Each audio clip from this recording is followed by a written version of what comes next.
TJAC Kodandaram నేతృత్వంలో తలపెట్టిన తెలంగాణ మార్చుకు లక్షలాది మంది తరలివచ్చారు. అయితే అక్కడ వర్షం కారణంగా బాష్పవాయు ప్రయోగించడం కారణంగా కొంతమంది వెనక్కి తిరిగి వెళ్లిపోయారు. అయితే ఉన్న వాళ్ళని ఖచ్చితంగా అక్కడే ఉండమని కోదండరాం కోరుతూ ఉన్నారు. ఎంతసేపు కూర్చోగలిగితే అంతసేపు మనం కూర్చుందాం, పోలీసులు ఎటువంటి చర్యలు దిగినా మనం చివరి వరకు పోరాడదాం అని చెప్తున్నారు. ముఖ్యంగా ఆయన కొన్ని డిమాండ్లు ఉంచారు ప్రభుత్వం ముందు. వెంటనే తెలంగాణకు సంబంధించి రోడ్ మ్యాప్ ప్రకటించాలి, అలాగే తెలంగాణ మంత్రులు ముఖ్యంగా పూనుకుని ఎట్లయితే తెలంగాణ మార్చుకు అనుమతి ఇప్పించారో అదేవిధంగా తెలంగాణ మీరు గట్టిగా పూనుకుని రాజీనామాలు చేసి ప్రభుత్వం నుంచి బయటకు వస్తే తెలంగాణ వస్తుందని చెప్తున్నారు. అలాగే ఇప్పటివరకు విద్యార్థుల మీద పెట్టిన కేసులు ఎత్తేయాలని చెప్తూ ఉన్నారు. అలాగే మరో అప్డేట్ చూస్తే మనకి సీనియర్ కాంగ్రెస్ నేత కేకే ఇంట్లో తెలంగాణ ఎంపీలందరూ భేటీ అయ్యారు. ఆ భేటీలకు సంబంధించిన తాజా అప్డేట్స్ మనకి చంద్రశేఖర్ అందిస్తారు. చంద్రశేఖర్,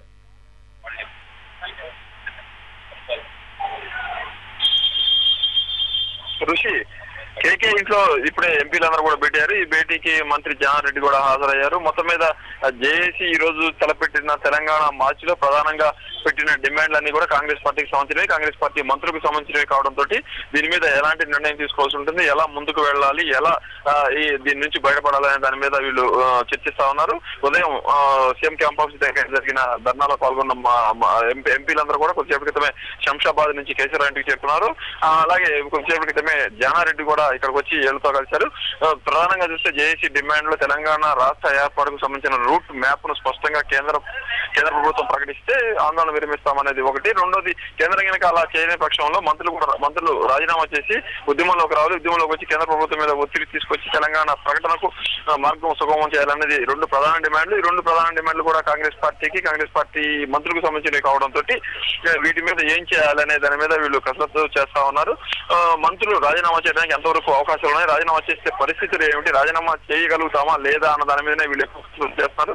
అయితే మొదటి తెలంగాణ ప్రాంతానికి సంబంధించిన మంత్రుల్లో కేవలం జనారెడ్డి మాత్రమే అక్కడికి వచ్చారు. మిగతా మంత్రులు రావాల్సి ఎంతమంది ఈ సమావేశానికి వస్తారన్నది కూడా ఇప్పటివరకు తెలియకున్నప్పటికీ ఇక్కడ మాత్రం మంత్రులందరికీ కూడా ఆహ్వానం కేసీఆర్ ఇంట్లో జరిగే సమావేశానికి అందరు మంత్రులు, తెలంగాణ ప్రాంత మంత్రులందరూ కూడా రావాలనేది వీళ్ళు సూచించారు.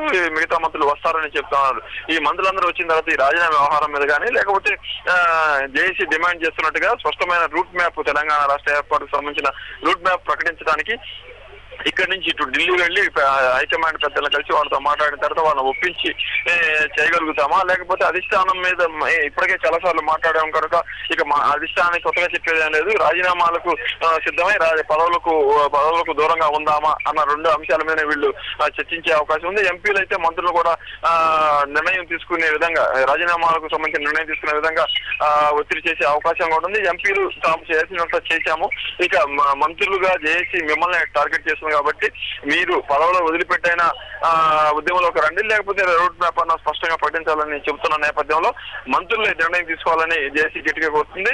ఈ మధ్యాహ్నం జనారెడ్డి నివాసంలో జరిగిన సమావేశంలో డిప్యూటీ సీఎం దామోదర్ రాజనరసింహ కూడా రాజీనామాల గురించి సూచాయిగా చెప్పిన నేపథ్యంలో మంత్రులు ఇప్పుడు రాజీనామాలు చేస్తారా, రాజీనామాలు చేసి హైకమాండ్ మీద ఒత్తిడి వస్తారా, లేకపోతే రాజీనామాలు చేయకుండానే మంత్రుల పదవులను ఢిల్లీ వెళ్లి హైకమాండ్ తోటి రాష్ట్రంలో జరుగుతున్న పరిణామాలు, తాజాగా సందర్భంగా ఏర్పడిన పరిస్థితులన్నింటినీ కూడా వివరించి ఒక స్పష్టమైన రూట్ మ్యాప్ ను ఇప్పించగలుగుతారా లేదా అన్నది మంత్రులతో మాట్లాడి ఈ రాజీనామాలకు సంబంధించిన ఒక నిర్ణయం తీసుకునే అవకాశం ఉంది. మొత్తానికి కాంగ్రెస్ పార్టీ ఈ మొత్తం మార్చి కిందటి కూడా ఇప్పుడు కేంద్ర బిందువుగా మారిపోయింది. జేఏసీ మొత్తం తుపాకులని కూడా కాంగ్రెస్ పార్టీ నేతల వైపు ఎక్కుపెట్టిన నేపథ్యంలో మంత్రులు ఏం చేస్తారు, ఇప్పుడు జేఏసీ చెప్పినట్టుగా రాజీనామా చేసి ఉద్యమంలోకి వెళ్తారా, హైకమాండ్ కి చెప్పి తెలంగాణకు సంబంధించిన ఒక రూట్ మ్యాప్ ను ఇప్పించగలుగుతారన్న తేలాల్సి ఉంది.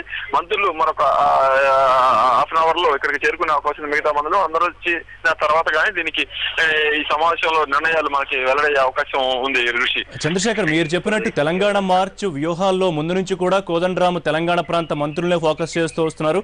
ఇప్పుడు కూడా ఆయన చెప్పిన డిమాండ్ లో తెలంగాణ ప్రాంత మంత్రులు పూనుకోవడం వల్ల మనకి ఇవాళ మార్చ్ అనుమతి వచ్చింది. సో వాళ్ళు బయటకు వస్తేనే మనకి తెలంగాణ ప్రకటన కూడా వస్తుందని చెప్పారు.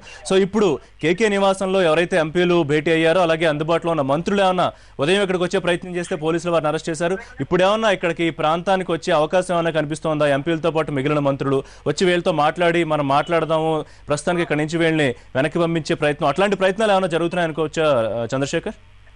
ఋషి అలాంటి ప్రయత్నాలు అయితే వీళ్ళు చేయరు. ఎందుకంటే స్పష్టంగా జేఏసీ వీళ్ళకి టార్గెట్ పెట్టింది, వీళ్ళు ఏం చేయాలో ఒక రూట్ ఒక నిర్దేశం కూడా చేసింది. కాబట్టి వీళ్ళు ఎక్కడికి వెళ్ళి వాళ్ళని ఈ మార్చిలో కూర్చున్న వీళ్ళని ఇండెఫినెట్ వాళ్ళని మాన్పించే ప్రయత్నాలు వీళ్ళ వైపు నుంచి జరిగే అవకాశాలు లేవు. ఎందుకంటే అక్కడికి వెళ్తే ఇబ్బందికరమైన పరిస్థితులు వాళ్ళు ఉంటాయి. కాబట్టి వీళ్ళు జేఏసీ చెప్పినట్టుగా ఫస్ట్ రూట్ మ్యాప్ ఇప్పించడానికి సిద్ధంగా ఉన్నారా లేదనేది ఒకటి తెలుసుకోవాలి. లేదు మనం ఈ విధంగా వెళ్లి పదవుల్లోనే ఉండి రూట్ మ్యాప్ ఇవ్వాలని హైకమాండ్ అడిగితే హైకమాండ్ సీరియస్ గా తీసుకోదు అని వీళ్ళు భావించినట్టయితే రాజీనామాకు సిద్ధపడాలి. ఈ రెండు అంశాలు వీళ్ళ మధ్యలో ఉన్నాయి.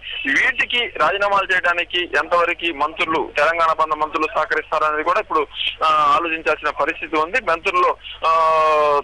మంత్రుల ఈ మార్చి తర్వాత మంత్రుల మైండ్ సెట్ ఎలా ఉందన్నది కూడా మనం ఆలోచిస్తే గానీ ఇది అర్థమైంది. వీళ్ళు వరకైతే ఇప్పటికిప్పుడు ఎమ్మెల్యే మన తెలంగాణ ఎంపీలు కానీ మంత్రులు కానీ మార్చి జరుగుతున్న నెక్లెస్ రోడ్డుకి వెళ్ళి వాళ్ళతో మాట్లాడే అవకాశాలు లేవు. ఏదన్నా ఉంటే కనుక ఫోన్ లోనే చేసి చైర్మన్ కోదండరామ్ తోటి మాట్లాడుతున్నారు. వీళ్ళు మాట్లాడి మొత్తం పరిస్థితిని అంతా కూడా వీళ్ళు వ్యూహాత్మకంగా మలుచుకునే అవకాశం కూడా లేకపోలేదు. ఎందుకంటే మనం మొన్నటి నుంచి చూస్తుంటే జేఏసీ ట్యాంక్ బండ్ మీద మార్చికి సిద్ధమైంది. అయితే ఇక్కడ ప్రభుత్వం అనుమతి ఇవ్వడానికి నిరాకరించడంతో ఎలాగైనా మంత్రులే అనుమతి తీసుకురావాలని గట్టిగా జేఏసీ ఒత్తిడి పెట్టింది. దాంతో మంత్రులు జేఏసీ నేతలతో మాట్లాడుకుని ఒక అవగాహనకు వచ్చి నెక్లెస్ రోడ్డుకి దాన్ని మార్చడంలో విజయం సాధించారు. ఈ రెండు వర్గాలు కూడా సాటిస్ఫై అయ్యాయి. ఇప్పుడు ఈ విషయంలో కూడా జేఏసీ మరి మంత్రులు చెప్పినట్టుగా విని దీన్ని వాయిదా వేసుకుంటే భవిష్యత్తులో దీని మీద మేము రూట్ మ్యాప్ ఇస్తామని దానికి వాళ్ళు నమ్ముతారా జేఏసీ, లేదా ఇప్పటికిప్పుడు మాకు ఈ విషయం తేలాలా అన్న దాని మీదనే పట్టుబడతారా అన్న దాన్ని తేలితే గానీ దీనికి కంక్లూజన్ వచ్చే అవకాశం లేదు. ఋషి, థ్యాంక్ యూ చంద్రశేఖర్. మళ్ళీ అప్డేట్స్ కోసం మీతో మాట్లాడే ప్రయత్నం చేస్తాం. మొత్తం చంద్రశేఖర్ చెప్తుందని బట్టి చూస్తే కొంత సీరియస్ గానే తీసుకున్నట్టు కనిపిస్తోంది. ఏదైతే టార్గెట్ ఫిక్స్ చేశారో టీజేఏసీ చైర్మన్ కోదండరామ్, మంత్రుల ప్రముఖ పాత్ర పోషిస్తేనే మనకి తెలంగాణ ప్రకటన వచ్చే అవకాశం ఉంది, కనీసం రోడ్ మ్యాప్ ప్రకటన వచ్చే అవకాశం ఉందని చెప్తూ ఉన్నారు. దాని గురించి ప్రస్తుతానికి భేటీలు జరుగుతున్నాయి. అందుబాటులో ఉన్న మంత్రులతో కాంగ్రెస్ ఎంపీలు మాట్లాడుతూ ఉన్నారు. ఎంపీలు మేము చేయగలిగిందంతా చేసాం, ఇక తెలంగాణ ప్రాంత మంత్రులుగా మీ చేతిలోనే బాధ్యత ఉందని చెప్పే ప్రయత్నం చేస్తున్నారు. సో దానికి సంబంధించిన అప్డేట్స్ కొంతసేపట్లో మనకు వస్తాయి. ప్రస్తుతానికి పీవీ ఘాట్ దగ్గరికి వెళ్దాం. నెక్లెస్ రోడ్ లో తాజా పరిస్థితిని మనకి రమేష్ వైట్లా అందిస్తారు. రమేష్, చెప్పండి. కోదండరామ్ మాట్లాడిన తర్వాత అందరినీ ఉంచే ప్రయత్నం చేశారు, అందరూ ఇక్కడే ఉందాం, ఎటువంటి చర్యలకు పోలీసులు దిగినాయని. తాజా పరిస్థితి ఎట్లా ఉంది రమేష్? ఋషి, ఇప్పటికీ తాజా పరిస్థితి చూస్తే కొద్దిగా ఉద్రిక్త వాతావరణం నెలకొందని చెప్పొచ్చు. ఎందుకంటే పోలీసుల ఆపరేషన్ ఇప్పటికే ప్రారంభమైపోయింది. దాదాపుగా స్టేజీకి ఒక 100 అడుగుల దూరంలో పోలీసులు మొత్తం మోహరించున్నారు. దీంట్లో సిఆర్పిఎఫ్ కావచ్చు, ఆర్ఏఎఫ్ కావచ్చు, రాపిడేషన్ ఫోర్స్ కావచ్చు, మిగతా కేంద్ర పారామిలిటరీ బలగాలతో పాటు రాష్ట్రానికి చెందిన గ్రేవన్స్ దళాలు కూడా ఇప్పటికే స్టేజీకి దాదాపుగా 100 అడుగుల దూరంలో వాళ్ళు పూర్తిగా మోహరించున్నారు. అయితే ఏ క్షణాలైనా వీళ్ళని మొత్తం లిఫ్ట్ చేసేందుకు పూర్తిగా ప్రయత్నాలు చేస్తున్నారు. ఇందులో భాగంగానే టియర్ గ్యాస్ కూడా ఇప్పటికి ప్రయోగిస్తున్నారు. అంటే ఎప్పటికి ప్రతి అరగంటకు ఒకసారి, ప్రతి 15 నిమిషాలకు ఒకసారి టియర్ గ్యాస్ ని అదే స్టేజ్ దగ్గర వరకు వచ్చి పడేలా మొత్తం వాళ్ళు టియర్ గ్యాస్ పోలీసులు ప్రయోగిస్తారు. దీంతో అక్కడ కూర్చొని ఉన్న వాళ్ళందరూ కూడా కళ్ళలో మంటలు కావచ్చు, శరీరం పైన మంటలు వస్తున్నాయి. దీంతో కొద్దిగా అలజడి చెంది అక్కడిక్కడ వెళ్ళిపోతున్నారు. అయినప్పుడు కూడా వీళ్ళ నాయకుల ప్రసంగాలతో ఎప్పటికప్పుడు ఉద్దేశం చేస్తున్న ఈ తెలంగాణ వాదులు అక్కడే కూర్చుని పోతున్నారు. అయితే కోదండరామ్ మాత్రం ఒకటే విషయం స్పష్టంగా పదే చెప్పడం జరిగింది.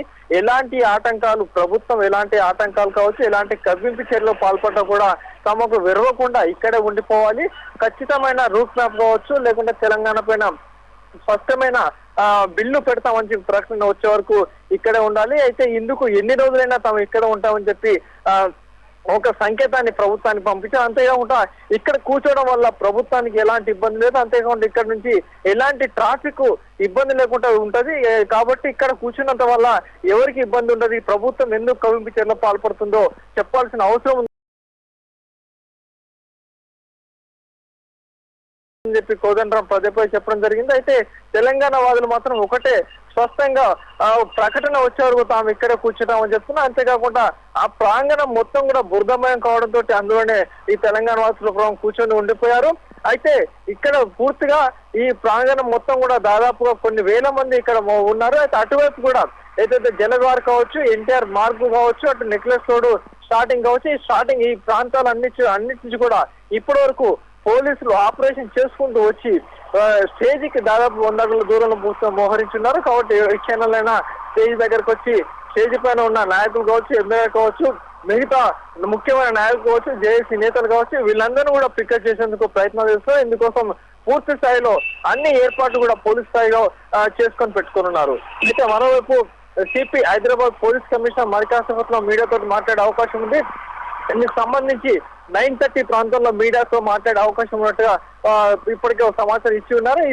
ఈ సందర్భంగా పోలీస్ ఆపరేషన్ కావచ్చు, లేకుంటే జేఏసీ నేతలకు ఎలాంటి హెచ్చరికలు కావచ్చు, లేకుంటే తొందరగా వెకెట్ చేసి వెళ్లిపోవాలన్న సూచన కావచ్చు పోలీస్ కమిషనర్ చేసే అవకాశం కనబడుతుంది. ఋషి రమేష్, వాస్తవంగా 3 to 7 ఏదైతే పర్మిషన్ ఇచ్చారో ఆ సమయం ముగిసిపోయిన తర్వాత పోలీసుల వైపు నుంచి ఎవరైనా అంటే ఒక విజ్ఞప్తి లాంటి ప్రయత్నం చేస్తారా, లేకపోతే అంటే హెచ్చరిక కాకపోయినా సమయం అయిపోయింది కాబట్టి మీరు ఇక్కడ నుంచి ఖాళీ చేయాలని చెప్పి ప్రయత్నం చేస్తారా, లేకపోతే ఇందాక డైరెక్ట్ అటాక్ వాటర్ క్యాన్స్ కానివ్వండి, బాష్పవాయు ప్రయోగం డైరెక్ట్ గా చేసిన పరిస్థితి ఉందా? ప్రస్తుతం ఎంతమంది ఉండొచ్చు సుమారు ఇంకా రమేష్ అక్కడ?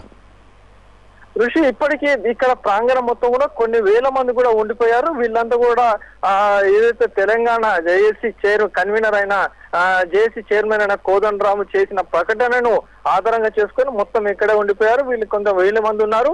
అటువైపు ఏదైతే 3 నుంచి 7 గంటల వరకు మాత్రమే మార్చుకు పర్మిషన్ ఇవ్వడం జరిగింది. ఈ నేపథ్యంలో 7 తర్వాత తాము ఆపరేషన్ చేస్తాము, పోలీస్ యాక్షన్ ఉంటుందని చెప్పి ఇప్పటికే పోలీస్ అధికారులు ప్రకటించున్నారు. అయితే 7 తర్వాత ఏ పోలీస్ అధికారి కూడా స్వయంగా వచ్చి ఇటు జేఏసీ నేతలు కావచ్చు, అటు ప్రభుత్వానికి చెందిన పెద్దలు కావచ్చు, ఎవరు కూడా వచ్చి జేఏసీ నేతలతో మాట్లాడి వెంటనే ఈ పీవీ ఘాటు ప్రాంగణానికి వెంటనే వికెట్ చేయాలని చెప్పి ఎవరు కూడా మాట్లాడే దాఖలేదు.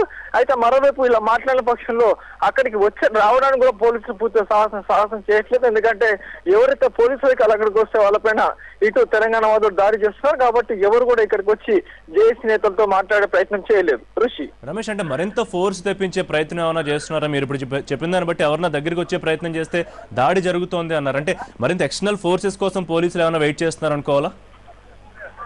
ఋషి ఇప్పటికీ సిటీ పోలీస్ దగ్గర పూర్తిగా సరిపోయేంత అదనపు బలగాలు కూడా ఇప్పటికే ఉన్నాయి, కేంద్ర బలగాలు ఇప్పటికే ఉన్నాయి. కేంద్ర బలగాలతో మన రాష్ట్రానికి చెందిన బలగాలకు వచ్చి మొత్తం 15,000 మంది ఫోర్సు మన సిటీ పోలీస్ దగ్గర ప్రస్తుతానికి అందుబాటులో ఉంది. ఈ ఫోర్స్ ఎనఫ్ అని చెప్పి పోలీసు అధికారులు చెప్తున్నారు. ఎందుకంటే కేంద్ర బలగాలు కావచ్చు, మిగతా ఫోర్స్ కావచ్చు ఉన్న నేపథ్యంలో మిగతా ఫోర్స్ తెప్పించాల్సిన అవసరం లేదు. ఉన్న వాళ్ళతోటే ఆపరేషన్ చేసి అక్కడ వాళ్ళందరూ కూడా వెక్క చేయించే ప్రయత్నం చేస్తామని చెప్తున్నారు. అయితే ఈ నేపథ్యంలో అడిషనల్ ఫోర్సెస్ కోసం ఇప్పటికి రిక్వైర్మెంట్ పెట్టినట్టుగా అయితే మనకు సమాచారం లేదు. ఋషి థ్యాంక్స్ రమేష్. మళ్ళీ అప్డేట్స్ కోసం మీ దగ్గరికి వస్తాం. సో రమేష్ చెప్తూ ఉన్నట్టుగా మొత్తానికి కోదండరామ్ పిలుపు తీసుకుని చాలా మంది వెనక్కి వచ్చేవాళ్ళు వస్తున్నారు, అలాగే ఉన్నవాళ్ళు కూడా అక్కడే కూర్చుని పోయినట్టుగా తెలుస్తోంది. మరోవైపు పోలీసులు అంతా అక్కడ సిద్ధంగా ఉన్నారు. వేదిక ఒక 100 నుంచి 200 అడుగుల దూరంలో మొత్తం అంతా రౌండప్ చేసి ఉన్నట్టు తెలుస్తోంది. ఆల్రెడీ ఎక్స్టర్నల్ ఫోర్సెస్ కేంద్ర బలగాలు కానివ్వండి, రాష్ట్ర పోలీసులు కానీ సుమారు 15,000 మంది వరకు అక్కడే ఉన్నట్టు తెలుస్తోంది.